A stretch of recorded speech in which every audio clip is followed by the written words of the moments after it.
नमस्कार दोस्तों, स्वागत है आपका हमारे YouTube चैनल पर। तो दोस्तों, जैसा कि आप लोगों को पता होगा कि 16 अगस्त को होने वाला है खंड शिक्षा अधिकारी का एग्ज़ाम। तो उसके लिए मैं साइंस के कुछ क्वेश्चन लाया हूं जो कि वन लाइनर होंगे और ये आपके एग्ज़ाम के लिए इम्पोर्टेंट हैं। तो वीडियो स्टार्ट करने से पहले दोस्तों से एक बात कहना चाहूँगा कि जिन दोस्तों ने चैनल को सब्सक्राइब नहीं किया तो प्लीज़ चैनल को सब्सक्राइब कर लीजिएगा और पास में जो बेल आइकन होता है उसको भी दबा लें ताकि आने वाले टाइम में आपको वीडियोज़ की नोटिफिकेशन टाइम टू टाइम मिलती रहे। चलिए स्टार्ट करते हैं आज का वीडियो। गैस आज के सेशन में पहला क्वेश्चन बनता है, रक्त का पीएच मान कितना होता है। तो रक्त का जो पीएच मान होता है वो होता है 7.4। अगला क्वेश्चन है, क्षारीय मृदा की कृषि योग्य बनाने हेतु खेतों में किसका प्रयोग किया जाता है।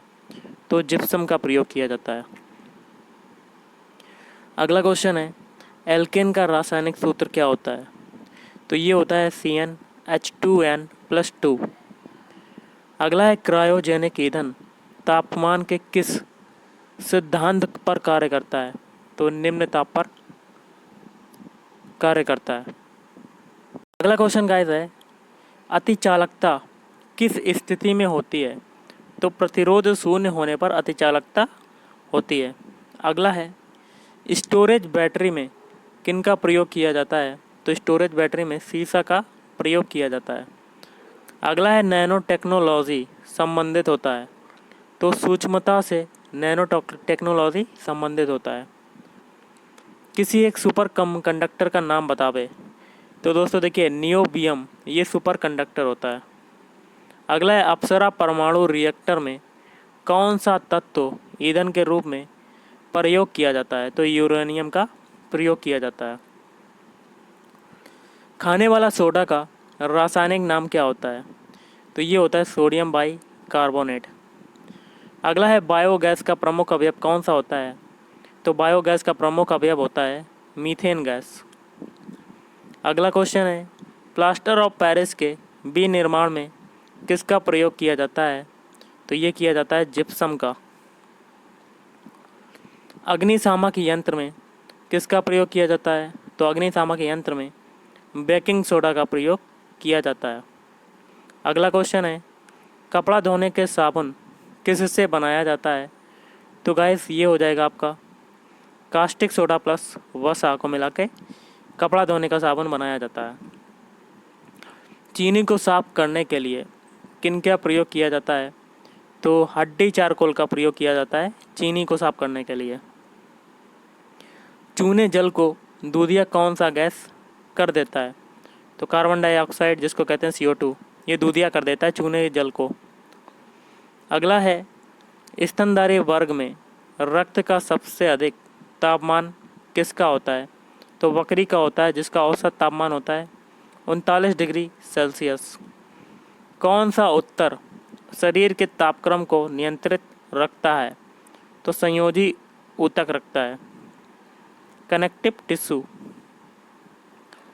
अगला क्वेश्चन है, मानव शरीर की सबसे बड़ी मांसपेशी कौन सी होती है। तो कूल्हा की मांसपेशी मानव शरीर की सबसे बड़ी मांसपेशी होती है।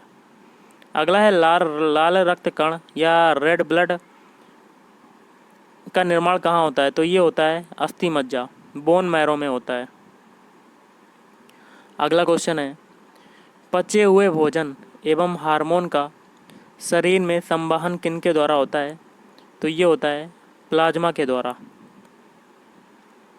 अगला है, माता और पिता में उपस्थित RH फैक्टर किस परिस्थिति में शिशु की गर्भावस्था अथवा जन्म के तुरंत बाद मृत्यु हो जाती है। तो अगर पिता का RH और माता का RH होने पर। अगला है, आमाशय से निकलने वाले जठर रस में कौन कौन से एंजाइम पाए जाते हैं। तो पेप्सिन एवं रेनिन पाए जाते हैं। हृदय से शरीर की ओर रक्त ले जाने वाली रक्त धमनी कौन सी है। तो ये हो जाएगी रक्त वाहिनी कौन सी है। तो धमनी हो जाएगी आर्टरी। अगला है, मूत्र का रंग हल्का पीला उसमें उपस्थित किस वर्ण के कारण होता है। तो यूरोक्रोम के कारण होता है। वृक्क में बनने वाली पथरी में किसका जमा होता है। तो कैल्शियम ऑक्सलेट का होता है। विटामिन C का रासायनिक नाम क्या है। तो विटामिन C का जो रासायनिक नाम है एस्कॉर्बिक एसिड है। अगला है काला जार की बीमारी किस परजीवी के लिए द्वारा होता है? तो लीशमैनिया डोनावानी के द्वारा। टिटनेस द्वारा प्रभावित शरीर का कौन सा अंग है? तो ये हो जाएगा तंत्रिका तंत्र। अगला क्वेश्चन है पेनिसिलिन नामक प्रतिजैविक पेनिसिलियम किससे प्राप्त किया जाता है? तो ये हो जाएगा कवक के द्वारा प्राप्त किया जाता है। अगला है हृदय स्नायुओं को नियमित अंतराल से सिकुड़ने में कौन सा विद्युत यंत्र प्रतिस्थापित किया जाता है? तो ये हो जाएगा पेसमेकर। नेक्स्ट है हृदय और फेफड़ों की आवाज़ सुनने के लिए डॉक्टर किस यंत्र का उपयोग करते हैं? तो स्टेथोस्कोप का प्रयोग करते हैं। मानव शरीर में कुल अस्थियों की संख्या कितनी होती है? तो ये हो जाएगी 206। क्वेश्चन आपका है गाइस मस्तिष्क संबंधी बीमारियों का निरूपण किसके द्वारा होता है? तो ये होता है EEG।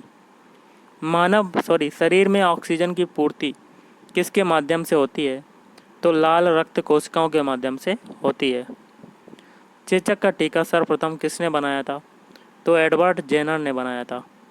अगला है एड्स का पूरा नाम क्या है? तो एक्वायर्ड इम्यूनो डिफिशियंसी सिंड्रोम।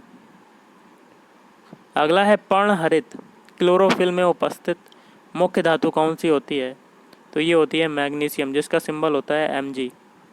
अगला है वर्ल्ड फ्लू फैलाने वाला वायरस का नाम क्या है? तो ये हो जाएगा H5N1। वर्णांधता कलर ब्लाइंडनेस किन रंगों के लिए होती है? तो लाल और हरा रंग के लिए। कौन सा विटामिन घाव बढ़ने में सहायक होता है? तो विटामिन C जो कि खट्टे फलों में पाया जाता है। पौधों में ऊर्जा स्थानांतरण के लिए किस पोषक तत्व की उपस्थिति अनिवार्य होती है? तो फास्फोरस की। अगला है किस रंग के प्रकाश में पौधे में प्रकाश संश्लेषण सबसे अधिक होता है? तो लाल रंग के प्रकाश में। अगला है आँख के किस भाग के द्वारा आँख में प्रवेश करने वाले प्रकाश की मात्रा नियंत्रित होती है? तो आइरिस द्वारा नियंत्रित होती है। लाल रक्त कण RBC का जीवन काल कितने दिनों का होता है? 120 दिन का होता है। अगला है शरीर का रक्त बैंक किसे कहा जाता है? तो प्लीहा को रक्त बैंक कहा जाता है। मनुष्य के शरीर में पाया जाने वाला सबसे बड़ी ग्रंथि कौन सी है? तो यकृत जिसको कहते हैं लीवर। किस ग्रंथि को मास्टर ग्रंथि या मास्टर ग्लैंड ग्रंथि कहते हैं? पीयूष ग्रंथि। टमाटर का रंग पकने पर लाल किसके कारण होता है? तो लाइकोपीन की उपस्थिति के कारण होता है। अगला है हृदय। मनुष्य के हृदय में कितने कोष्ठ होते हैं? तो 4 कोष्ठ होते हैं मनुष्य के हृदय में। ओके। और अगला है बच्चों में क्वाशियोरकर बीमारी चैम्बर किसकी कमी से होती है? तो प्रोटीन की कमी से होती है। अगला है रक्तदाब की माप ब्लड प्रेशर किस यंत्र से मापी जाती है? तो स्फिग्मोमैनोमीटर। मनुष्य के लार में कौन सा एंजाइम पाया जाता है? तो ये है टाइलिन नामक एंजाइम पाया जाता है। अगला है विटामिन का आविष्कार किन्होंने की थी? तो फंक ने की थी।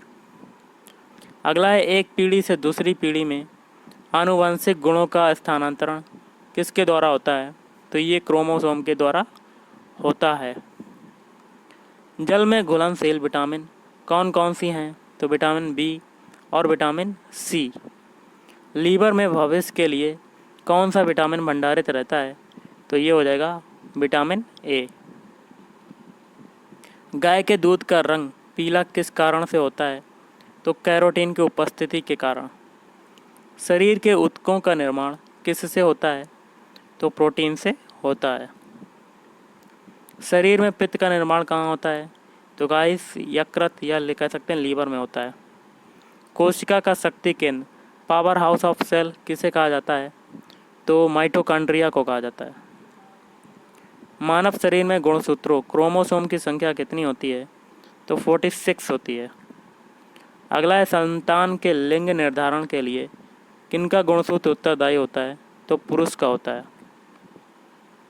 अंतरिक्ष यान के केबिन में कौन सा पाइप उगाकर अंतरिक्ष यात्री प्रोटीन युक्त भोजन, जल और ऑक्सीजन प्राप्त करते हैं? तो क्लोरेला शैवाल। अगला है नारियल का कौन सा भाग का उपयोग हम खाने में करते हैं? तो भ्रूण पोष का उपयोग करते हैं खाने में। अगला है संसार में सबसे लंबा वृक्ष कौन सा है? तो ये हो जाएगा सिकोया। और नेक्स्ट क्वेश्चन गाइस बनता है आपका, प्रोटीन का उत्पादन स्थल फैक्ट्री ऑफ प्रोटीन किसे कहा जाता है? तो राइबोसोम को कहा जाता है। वर्गीकरण की आधारीय इकाई होती है, तो स्पीसीज होती है जाति। वायरस बने होते हैं, तो गाइस वायरस जो बने होते हैं प्रोटीन व न्यूक्लिक अम्लों के बने होते हैं। सूअर का गर्भावधि कितने समय का होता है? तो 114 दिन होता है। नेक्स्ट है, रुधिर वर्ग ओ धारण करने वाले व्यक्तियों में कौन सा प्रोटीन पदार्थ नहीं पाया जाता है? तो गाइस ये हो जाएगा एंटीजन। जंतुओं में कैनाइन दांत का उपयोग किस में होता है? तो मांस पकड़ने व फाड़ने के लिए। अगला है, केंचुओं की कितनी आंखें होती हैं? तो कोई नेत्र नहीं होती हैं। और हाइड्रोपोनिक्स किसे कहते हैं? तो जलीय माध्यम में उगने वाले पौधे को। अगला है, प्रोकैरियोटिक कोशिका किस में पाई जाती है? जीवाणु व नीली हरी शैवाल में पाई जाती है। अगला है, रोगों के संचरण के लिए उत्तरदायी कीटों को क्या कहते हैं?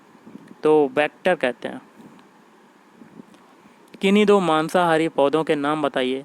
तो संडीव और घटपर्णी। मछलियों के यकृत तेल में किसकी प्रचुरता होती है? तो विटामिन डी की प्रचुरता होती है। ऊँट अपने कूबड़ का उपयोग किस काम के लिए करते हैं? तो वसा के संग्रह के लिए।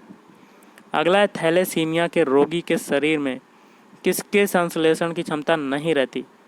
तो हीमोग्लोबिन की। लाल रक्त कणिकाओं के निर्माण के लिए किसकी उपस्थिति आवश्यक है? तो फॉलिक अम्ल की। शरीर के द्रव्य में जल और नमक के मिश्रण के नियमन को क्या कहा जाता है? तो ओस्मो रेगुलेशन कहा जाता है। दर्द दूर करने वाली दवाएं क्या कहलाती हैं? तो एनाल्जेसिक कहलाती हैं। तो गाइस आज के इस वीडियो में इतना ही। अगर आपको वीडियो पसंद है, वीडियो को लाइक करें, शेयर करें और चैनल को भी सब्सक्राइब करें। Thank you.